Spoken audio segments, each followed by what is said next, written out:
Thank you, Mr. Speaker. Magandang hapon po sa inyo lahat.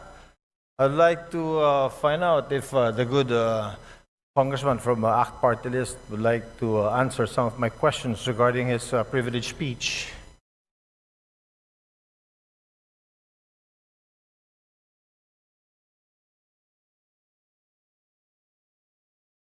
Sure, Mr. Speaker and my colleague. I would like to find out from the good congressman if you are a member of the Anti-Drugs Committee. No, I am not my distinguished colleague. I am not a member of any committee right now since I am part of the deputy majority group, Mr. Speaker. And if you are a what were you again, Mr. Speaker? Deputy Majority Floor Leader, Mr. Speaker. Deputy Majority Floor Leader. I'm very sure, Mr. Speaker, that you know very well that the Committee on Anti-Drugs is very active on RA 9165. I am aware, Mr. Speaker. Oh, you are aware, Mr. Speaker. Thank you.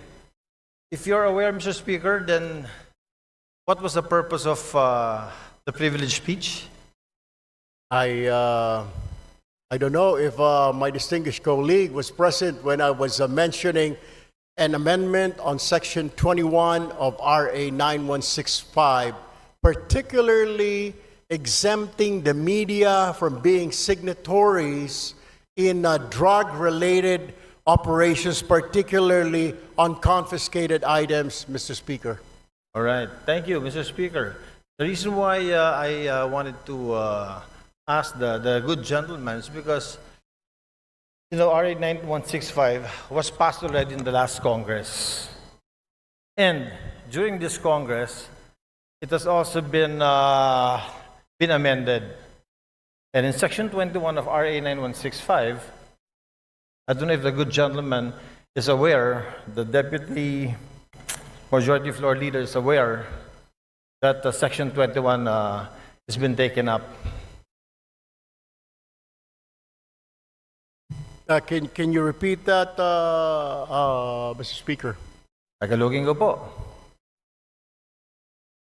Aware po ba tayo na yung Section 21 po, ito po ay tinitake up po dun sa amendments natin sa RA 9165 in the committee. Kaya nga po, Mr. Speaker, kailangan natin balikan at bilis-bilisan po ang problema po natin sa Kongreso. Kaya po tayo napupulaan ng mga kababayan natin. Napakarami natin mga batas na kailangang ayusin, subalit hindi po naaayos, kaya kailangan po natin bilis-bilisan. Kung ito po ay na-take up, sana po ay mabilisan pa para kaagad po ito ay ma-review at magawan po natin ang paraan dahil ito po ay kahilingan ng mga kasamahan po ng ating Fourth Estate, Mr. Speaker. Tama po. Napakaganda pong suggestion po niyan. Since kayo po ay malakas po sa Senado, baka pwede pong sila pong sabihan ninyo dahil wala po tayong counterpart sa Senado. Tapos na po tayo sa amendments natin. At yung pong privileged speech niyo kanina, pagtanggal po ng media, personalities, pag dumarating ang inventory time, pag mayroong buybacks, wala na po sa provision. Pagdating ho natin doon, Mr. Speaker, we will do that. But for now, we really have to look into this, maybe push on and convince our counterparts in the Senate to pass this law immediately. Matatagalan pa po tayo kasi dadaan pa po tayo ng eleksyon. Pag hinintay po natin na umabot kayo ng Senado, ay isang taon na naman po yun. Congratulations po at inamin nyo na talagang panalo na kayo sa Senado. I'm very happy that a colleague of ours will be in the Senate soon. Pero ibabalik ko lang po, Mr. Senator, na ito pong hinihiling ninyo na tanggalin natin or i-amend natin sa Provision 21 of RA 9165, matagal na po naming tinabaho ito sa aming komite at tinanggal po talaga po namin to. Ang tanging hiling namin, katulad din ng hinihiling ninyo, sana nga po mapabilis natin ito sa Senado dahil Senado po, hindi ko alam, pero baka pwedeng kayo na po ang magsalita. Baka pwedeng kayo na mag-privilege speech. Pakisabi na bilis-bilisan po para itong hinihiling natin na ma-amend itong Section 21 ay matapos na. Alam niyo ho, I will just have to correct my colleague. Hindi pa po ako senador, Your Honor. Ako po ay isang mambabatas, ako po ay isang representative. Hindi pa po ako senador. Do, tumatakbo po ako senador. Nais ko lamang po linawin na ako po ay isang congressman. Correct.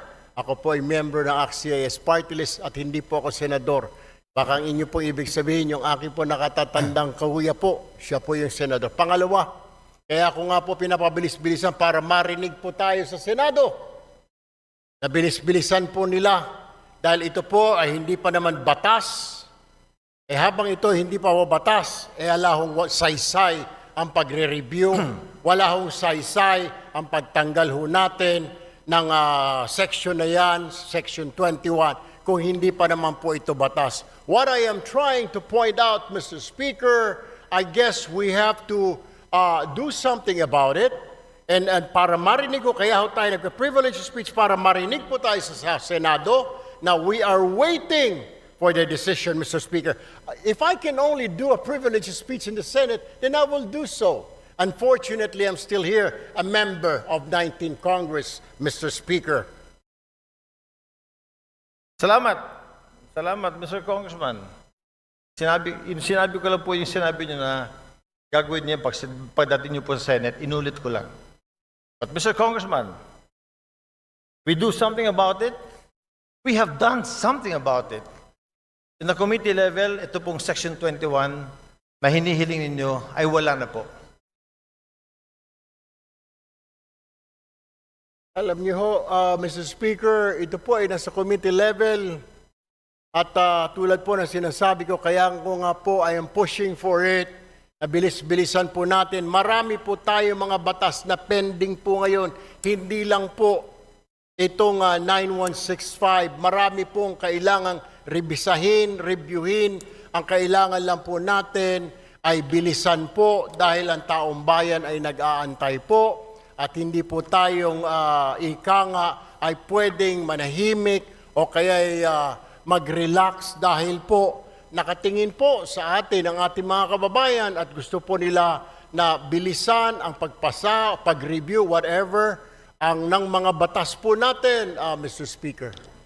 Therefore, Mr. Speaker, I think the correct manifestation should be, since the requested section is to be amended, and it has been replaced already, Mr. Speaker, is that the correct manifestation should be, we request that the Senate should fast-track this House version of RA 9165. That, I think, is the correct manifestation, Mr. Chair.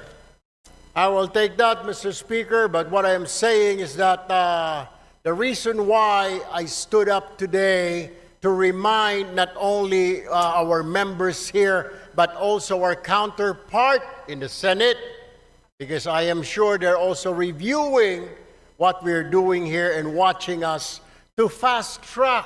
Kung meron man, kung nandyan na po sa kanilang mga kamay, na bilisan because we cannot dictate them.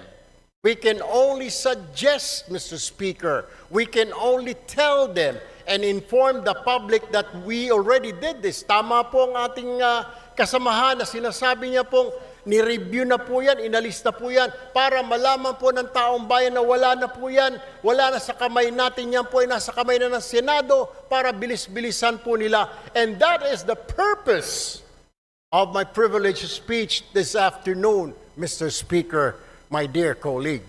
Sir. Thank you, Mr. Speaker. I thought amending Section 21 was the main thrust of the privilege speech. I didn't know it was to fast-track the House version of 9165. But nevertheless, Mr. Chair, yun na rin po ang hinihiling natin.